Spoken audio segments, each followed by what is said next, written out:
This is the Secured Entrepreneur Show, and I'm your host, Aurorah Dey.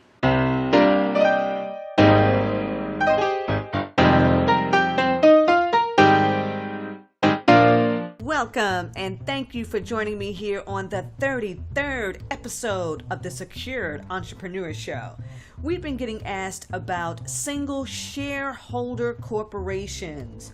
Normally we get a lot of inquiries about single member LLCs, but here lately we've had a lot of inquiries about single shareholder corporations. Now, I do know that these questions are coming from entrepreneurs who are looking for investors, and they know that these investors are more inclined to invest in and with companies that are C corporations.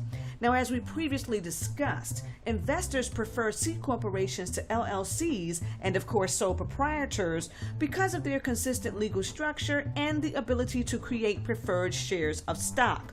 Also, for the entrepreneurs who are joining these accelerator or incubator programs, you want to operate within an entity that has the ability to give equity to others. So today, we're going to discuss what you need to know about single shareholder corporations and how to operate one effectively. I'm Aurorah Dey. Protecting your business starts before you open for business.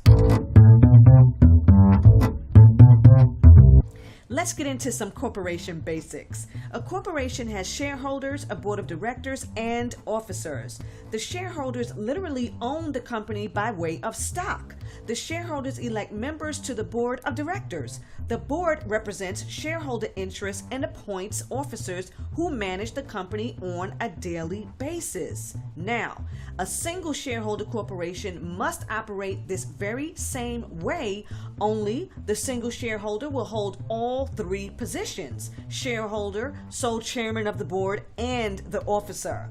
You, as the owner of the company, would appoint yourself as director, so you will have to prepare meeting minutes that show you as the shareholder electing yourself as the sole director of the board.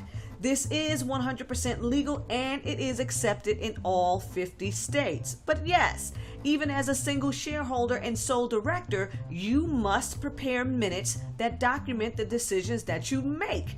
You, as the sole owner, must designate the company's officers. You would have a president, a treasurer, which is what you refer to as a CFO, and of course, we always have the president and CEO, and a secretary. As a single owner, you will name yourself as the president and CEO, treasurer, as well as the secretary. If you decide to hold the officer positions of president and CEO, treasurer, and secretary, your minutes need to reflect that you, as the director, appointed yourself to these officer roles. You know that we here are all about being secured entrepreneurs, so you always want to keep your books up to date and accurate. Remember that the name of this game is limited liability, and you want that protection as an individual whose assets are separate from the corporation's assets. Having a registered agent is another requirement. Now, you can serve as the corporation's registered agent. However, I would not suggest it. You might be better off enlisting a registered agent service to perform this function. Okay, I had to leave the double taxation on corporation assets for last. It can really be a pain for single owners.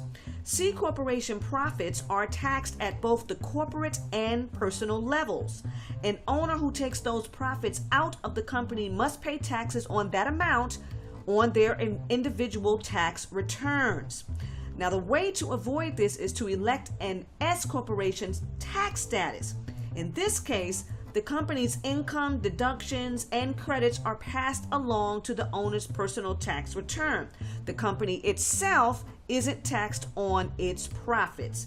Now, this is something that you would need to give the most thought to if, in fact, your motivation for being a C corporation is to get your startup going by attracting investors and to give equity to those who will eventually join your company.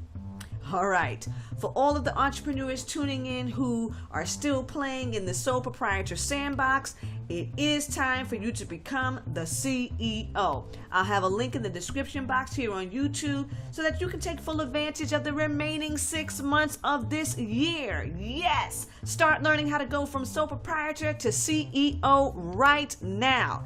And I'm ready to get into the next episode. So please feel free to leave your comments and questions and subscribe here on YouTube. Ring the bell and like Aurorah Dey Consulting on Facebook. Oh, and by the way, for all of my female entrepreneurs, please join us over in our Facebook group, the Secured Entrepreneur Movement, the Female Edition, and be sure to stop by AurorahDeyConsulting.com. That's AurorahDey Consulting.com. Until next time.